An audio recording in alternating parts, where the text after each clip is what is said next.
जानने वाले तो बहुत से होते हैं, मगर दोस्त वही होता है जो मुसीबत में काम आए। छोटी चिड़िया अपने बेटे के साथ भोजन लेने जा रही थी। वो उड़ती हुई दूर निकल जाती है।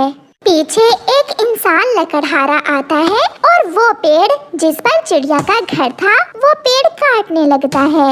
लकड़हारा वो पेड़ काटकर एक ट्रक पर लोड करता है और ले जाता है। वो जालिम इंसान ये भी नहीं देखता कि चिड़िया का घर गिरकर टूट गया है। कुकू बेटा, भोजन तो मिल गया, अब घर वापस चले। मुझे वापस जाकर घर की मरम्मत का काम भी करना है। घर की छत थोड़ी कमजोर हो गई है। फिर वो माँ बेटा अपने घर वापस उड़ते हैं।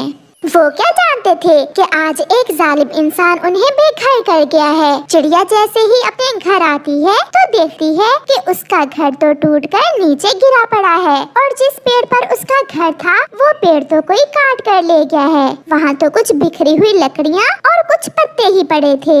कुकू बेटा, किसी ने हमारा घर तोड़ दिया। मैंने किसी का क्या बिगाड़ा था जो मुझे और मेरे बेटे को बेघर कर दिया। अब हम कहाँ जाएंगे? बारिशें भी शुरू होने वाली है। मैं इतनी जल्दी नया घर कैसे बनाऊंगी?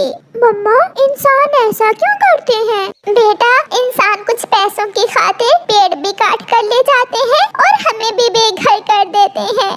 फिर चिड़िया उड़ती हुई कबूतर के पास जाती है। कबूतर भैया, इंसान ने पेड़ काट दिया और मेरा घर टूट गया। आप मेरी मदद करें। नया घर बनाने में आप मेरी मदद करें। चिड़िया बहन, मैं ऐसा जरूर करता, मगर मैं तो आज अपनी बहन के पास जा रहा हूँ। मेरी बहन बीमार है, मैं उसके लिए दवा लेकर जा रहा हूँ। ऐसा कहते हुए कबूतर वहाँ से उड़ जाता है। मम्मा, अब हम कहाँ जाएंगे? आप चिंता न करें मेरे बेटे, मैं हूँ ना। आप क्यों चिंता कर रहे हैं? वो माँ बेटा फिर से उड़ते हैं और मिट्ठू तोते के पास जाते हैं। इससे पहले कि चिड़िया कोई बात करती, मिट्ठू अपना ही रोना रोने लगता है। चिड़िया, तेज हवा से मेरा घर टूट गया है। मैं बहुत परेशान हूँ। समय नहीं है, बहुत काम है। मेरा तो कोई है भी नहीं जो मेरी मदद करता। मिट्ठू भैया, मेरा घर भी इंसानों ने तोड़ दिया है। मैं भी आपके पास मदद के लिए ही आई थी, मगर आप तो खुद परेशान हैं। फिर चिड़िया कौवे और कौवी के पास जाती है। चिड़िया, मैं तुम्हें अपने घर में रख लेती हूँ, मगर पहले वादा करो रात को तुम्हारा बेटा चूं चूं तो नहीं करेगा। मुझे आवाज में नींद नहीं आती। मैं चुप रहूँगा आंटी, मैं कोई बात नहीं करूँगा। गौरी, ये बच्चा है और बच्चे चुप कहाँ बैठ सकते हैं। आप खुश रहें, मैं कहीं और चली जाती हूँ। शाम होने को थी। चिड़िया पहाड़ों के पास जाकर एक जगह बैठ जाती है। पास से ही एक तरबूज की बेल थी जो चिड़िया से कहती है, चिड़िया चिड़िया, मेरी मदद करें। वो छोटी बेल मेरी बेटी है, उस पर जो कांटे पड़े हैं उन्हें हटा दो, वो बहुत तकलीफ में है। बेल बहन, मैं अभी वो कांटे हटा देती हूँ। फिर चिड़िया उस छोटी बेल से कांटे हटा देती है। चिड़िया, आप क्यों रो रही हैं? क्या परेशानी है आपकी? मेरा घर जालिम इंसान ने तोड़ दिया है और मेरे पास रहने को कोई घर नहीं है। अगर बरसात शुरू होगी तो मैं क्या करूँगी? चिड़िया, आप चिंता ना करें। मेरे इस बड़े तरबूज में इतनी जगह है कि आप इसमें अपना घर बना सके। तरबूज का घर? ये कैसे हो सकता है? आप मेरे इस बड़े फल में से गूदा निकाल कर इसे खाली कर लें और फिर इसे अपना घर बना लें। मम्मा, ये तो बहुत अच्छा उपाय बताया है हमें तरबूज की बेल आंटी ने। फिर वो माँ बेटा ऐसा ही करते हैं। चिड़िया बड़े तरबूज में से गूदा निकाल कर उसे खाली कर लेती है। कुकू बेटा, अब हम कुछ सूखी घास लाकर इसमें रख लेते हैं। ऐसे वो माँ बेटा सूखी घास लेने जाते हैं और रात होने तक वो अपने लिए सुरक्षित घर बना लेते हैं। फिर ऐसे ही कुछ दिन गुजर जाते हैं। एक दिन कौवी चिड़िया से मिलती है। चिड़िया, तुमने अपना नया घर कहाँ बनाया है?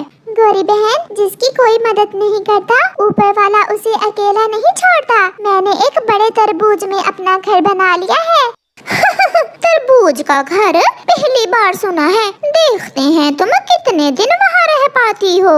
दूसरे दिन बारिश शुरू हो जाती है। बारिश बहुत तेज थी और साथ हवा भी। चिड़िया अपने बेटे को लेकर अपने तरबूज के घर में सुरक्षित बैठी हुई थी। तेज तेज हवा से सभी पक्षियों के घर टूट जाते हैं। कौवा, कौवी और मिठू एक जगह परेशान बैठे हुए थे। कालू, हमारे घर तो टूट गए, न जाने चिड़िया किस हाल में होगी। चिड़िया वो कहाँ रहती है?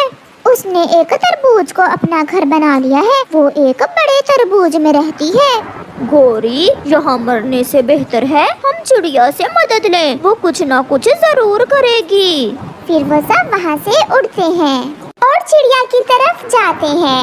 आप सब यहाँ कैसे? ऐसी बारिश में तो आप अपने घरों में सुरक्षित थे। चिड़िया बहन क्या बताएं, बहुत बुरा हुआ, सब टूट गया।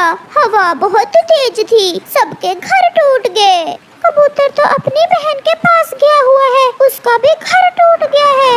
हम बारिश में भीग रहे थे, इसलिए हम आपके पास आ गए। मगर दोस्तों, मेरा ये तरबूज का घर तो बहुत छोटा है, मैं आपकी कैसे मदद कर सकती हूँ? चिड़िया, अपने दोस्तों को मायूस ना करो, मेरे दूसरे फल भी हैं, ये उनमें अपना अपना घर बना सकते हैं, मुझे कोई एतराज नहीं है। ये सुनकर वो सब खुश हो जाते हैं और तरबूज की बेल पर लगे तरबूजों में अपना अपना घर बनाकर खुशी खुशी बैठ जाते हैं। चिड़िया, हमें माफ कर दो, जब आप मुसीबत में थी तो हमने आपकी मदद नहीं की। गौरी बहन, मुझे किसी से कोई गिला नहीं, क्योंकि मेरा विश्वास है कि नेकी कभी बेकार नहीं जाती। ऊपर वाले ने मेरी मदद की और इस तरबूज की बेल से मुझे मिलवा दिया। चिड़िया के दोस्त चिड़िया से शर्मिंदा थे। ऐसे चिड़िया अपने दोस्तों को मुसीबत से बचा